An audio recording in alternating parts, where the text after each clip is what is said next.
Imagine you're visiting your doctor for a routine checkup. You expect them to take your blood pressure, check your cholesterol, or listen to your heart.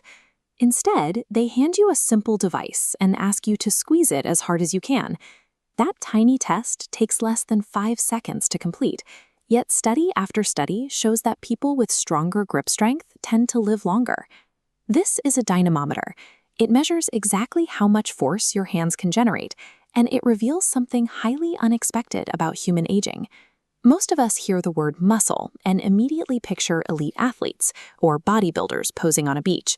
We are taught to think of muscle purely in terms of aesthetics or mechanical lifting power. But scientists now view skeletal muscle very differently.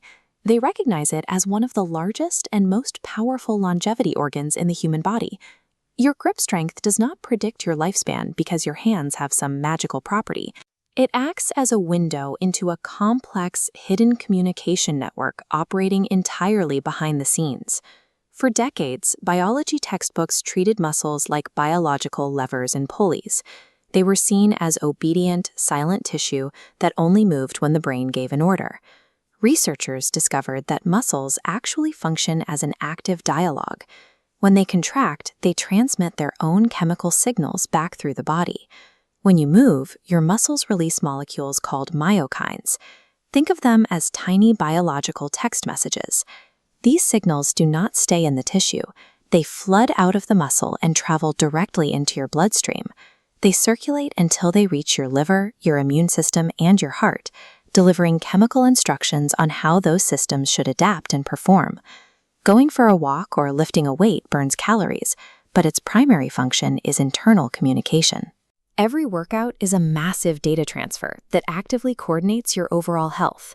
This communication network also protects against daily metabolic stress. Your muscles happen to be the body's primary storage site for glucose. Look at this chart tracking blood sugar levels. After you eat a meal, glucose enters your bloodstream, causing a sharp spike. But your muscles actively pull much of that sugar out of circulation and store it, flattening the curve and preventing metabolic stress. The more muscle mass you carry, the larger this storage tank becomes. It acts as a physical buffer that directly lowers your risk of metabolic diseases like diabetes over time. That protection extends to your nervous system.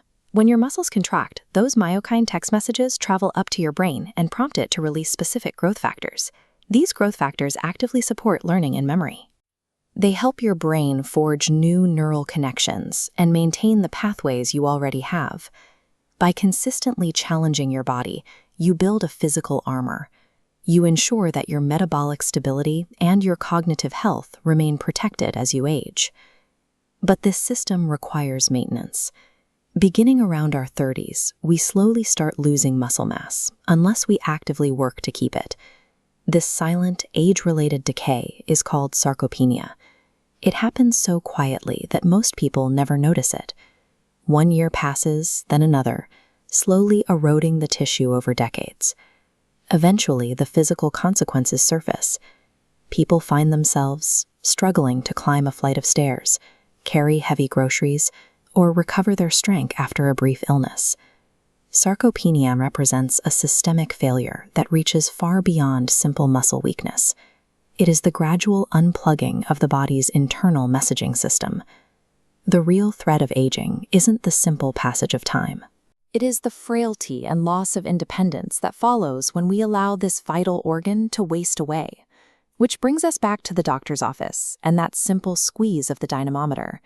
We now know why it effectively predicts how long a person might live. If someone maintains strong grip strength into older age, it proves they have managed to preserve their muscle mass. It serves as a visible proxy, showing that their metabolism, nervous system, and internal organs are still actively communicating. Protecting this system does not require you to become an elite athlete, and you don't need to spend hours in the gym every day to see the benefits. The first step is resistance training. You give your muscles a biological reason to stick around by challenging them regularly with weights, bands, or even your own body weight. Second, you need to eat enough protein to provide your body with the structural building blocks it needs to repair that tissue.